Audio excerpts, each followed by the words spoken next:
A person's capacity for sustainable growth does not depend solely on inner strength.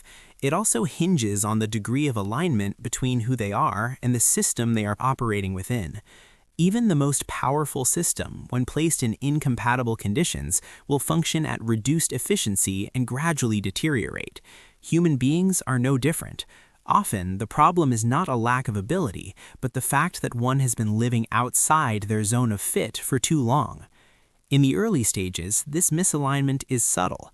It does not manifest as a clear crisis, but instead erodes quietly through symptoms like vague dissatisfaction, prolonged difficulty focusing, or a fading sense of meaning in activities that once felt purposeful.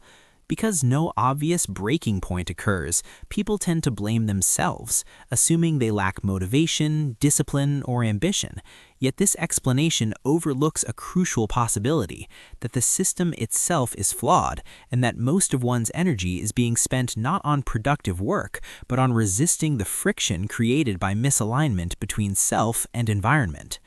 Sustainable development, at its core, is the gradual reduction of this gap between a person's psychological structure and the conditions under which they live.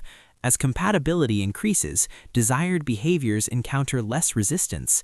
Discipline stops being a constant internal battle and becomes a natural byproduct of operating in a context that matches one's capacities.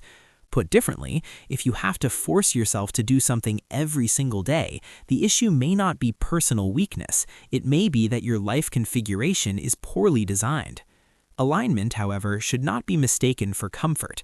Many things feel pleasant yet stunt growth, while certain challenges, though demanding, activate precisely the capacities that need strengthening. The goal, therefore, is not to optimize for feeling good, but for structure. Does your system of living support a steady rhythm of learning, action, and recovery? If it does not, then no amount of effort will produce high returns, and the psychological cost will only continue to rise. The difficulty lies in the human tendency to preserve familiar configurations even after they stop working.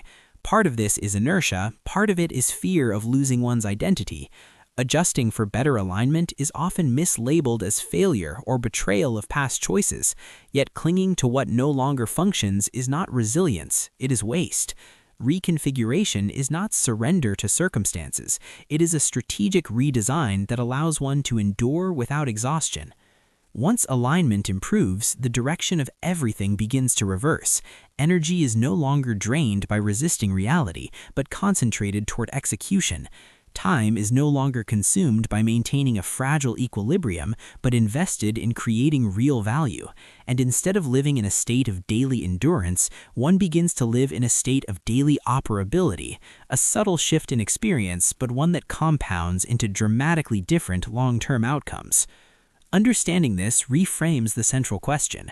Instead of repeatedly asking, "Am I trying hard enough?" we learn to ask, "Does my current life configuration require excessive effort just to sustain itself?"